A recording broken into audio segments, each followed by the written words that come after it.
What's going on, everybody, and welcome to the Other Side of the Firewall podcast. We'll talk about the latest and greatest in cybersecurity news, as well as we highlight those movers and shakers and glass ceiling breakers, those people of color have made to the other side of the proverbial firewall. My name is Ryan Williams, and as always, I'm joined by Shannon What's up? What's up? and LeVon Maynard. Hey, welcome to the show. What is going on? So welcome to Tuesday's episode. So definitely tune in for Monday, where we talk about how Meta have reported that some of your apps may be stealing your credentials. And then tune in throughout the week. Monday and Tuesday are topics, Wednesday's discussion, and then Fridays, everything else. So it's about movies, books, games, all that good stuff. But without further ado, I give it to LeVon. Yeah, so today we got an article from the Register. This is from Brandon Vigilario Rolo. Sorry, Brandon. Yeah, I'm sorry, Brandon. I'm sure I'm butchering that name up. It's probably like Big Lario, something like that. But anyway, so this article is titled "Utility Security is So Bad, U.S. Department of Energy Offers Rate Cuts to Improve It." So in this article, basically Brandon goes through and describes this new proposal from the U.S. Department of Energy. They propose regulations to financially reward cybersecurity modernization at power plants by offering rate deals for everything from buying new hardware to paying for outside help. So it looks like, essentially, they're trying to help these sensitive utility companies from being, taken over by hackers, by cyber criminals. They're actually giving them incentives to actually amp up their cyber state and their security posture in their environment. It looks like the article describes, if I go a little bit further down here, rewards that would be applied. The proposal specifies two methods: a return of equity, or ROE, of 200 base points, so 2%, that would be applied to transmission rates, and a cost recovery deferral that would allow them to amortize equipment purchased and treated as regulatory asset.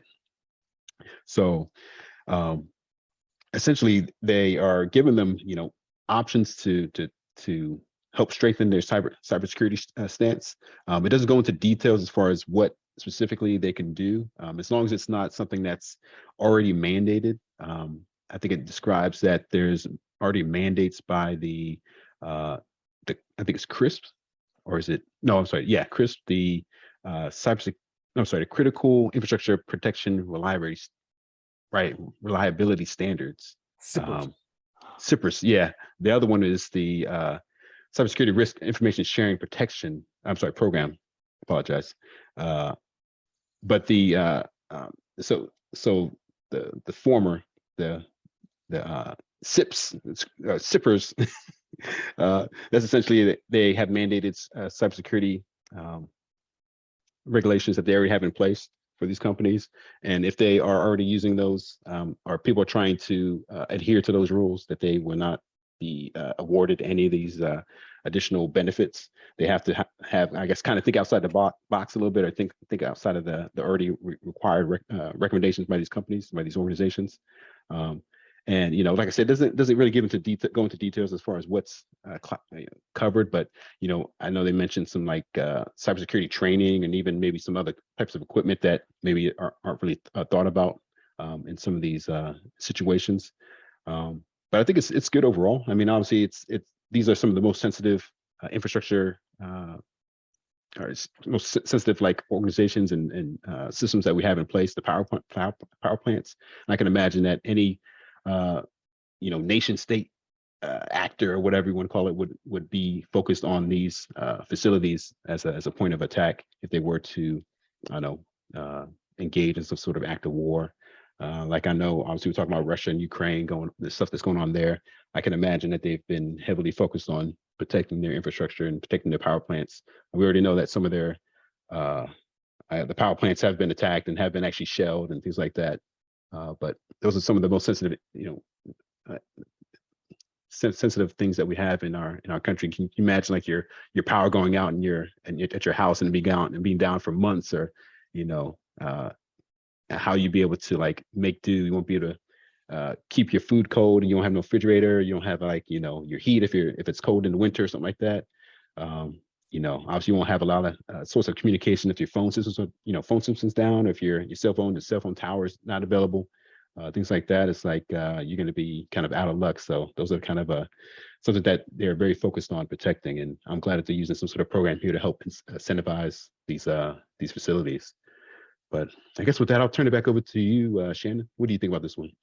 So that last part you mentioned, man, like it's kind of it's funny, right? Because the people that are living off the grid, that we kind of be like, oh man, what are you doing? You know what I mean? Like they'll be the ones that survive all of this, right? They're like, nope, I got my propane right here. You know what I mean? Like, That's right. Good to go. I got my oil tank over here, you know, that I use for heating in the winter. It's crazy. Yeah, we become so reliant on it, but it's good that they realize they're a soft spot, right? Like it's one of those things where it's like Department of Energy is like, hey, this is we realize this is a problem, right? And there's some things that have been put in place over the last 2 years with the current administration that kind of they're trying to combat these things, right? Like when it comes to sharing of information and things of that nature, to where some of this stuff may happen now with different rules that are being put into place, but they're like, hey, we need it faster than is being provided. You know what I mean? All what's going on. I know just this week in Colorado, the Colorado.gov sites got hit by a attack that they believe was Russian motivated, to where the websites for the government were down, right? So like it's legit. Now, granted, that's not infrastructure, right? That's not. It wasn't going to, you know, our electrical grid or our gas or anything like that, right? So it wasn't on that scale or of that nature, but it's still one of those things where it's kind of inconvenient, right? Like you got people that are doing different things that, you know, have to go through the Colorado.gov website that they just can't do right now. You know what I mean? So it is an interesting thing. I'm glad they see it. I'm glad they see it as a soft spot. I'm glad they're incentivizing people to help, you know, do things to prevent these types of things from happening. Because again, like I'm not a vegetarian. I can't go without my meat, right? If JBS gets hits again, like I might have to fly to Brazil. You know what I mean? I might have to, hey, what can I do for y'all? You know what I mean? I need my pork. I need my beef. I need y'all to keep giving it to me. You know what I mean? Like, That's right. I'm not growing my food in my backyard. I'm not a rabbit. I'm not doing that. You know what I'm saying? So yeah, this is an interesting story, and it's kind of one of those things where it's like, yeah, this will, I mean, because there are probably people out there with the skill set to help them or to suggest things that may be good for them that just had no way of doing so, right? Like they're like, I don't know how I get the information that I know or that I think can help over to, you know, Department of Energy or wherever to help out with these different types of things. And it's good that they reached out like this. But Ryan, what's your thoughts on this? Yeah, I completely agree. So I think it's a good initiative from the Department of Energy. I think it being incentivized for the next 5 years and then depreciating over 5 years, like motivates them to hurry up, let's get here so you can get the biggest bang for your buck. Because in 5 years you get paid nothing, right? It'll just be something you're supposed to be doing. I also think that just the jobs that it'll stimulate the economy, right? It should bring in more jobs, should bring in more people purchasing upgrades for said equipment, because there's some certain SCADA systems that just cannot be updated or cannot be connected to the internet. They're just that dated, right? Like, because they just work. Like some stuff just works, right? So you don't really want to necessarily upgrade if you're not incentivized to do so. So in this case, like, okay, I'm going to get my money back in some shape or form. I'm going to cross the finish line before it's due, and it costs me even more money. That's when prices will go up, right? Like, oh, well, the government has to buy this now, so let's raise it by 2 to 3 times what it would normally cost for them to purchase it. So I think it is a good initiative, and I hope it carries on through this administration and or the next, right?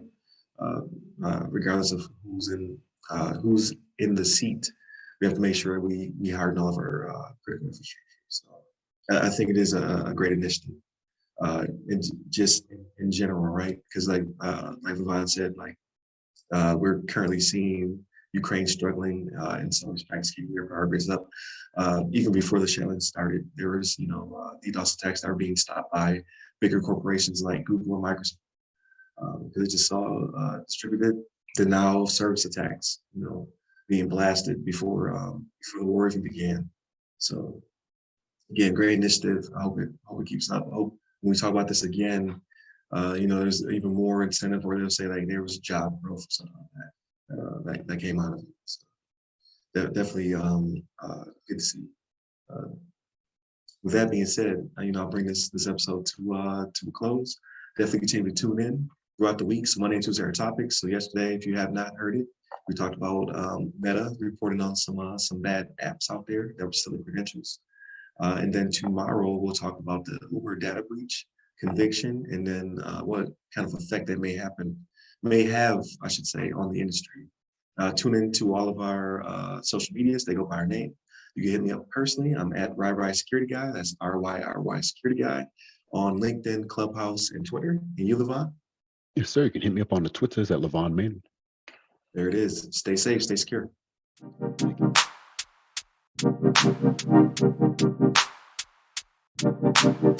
you.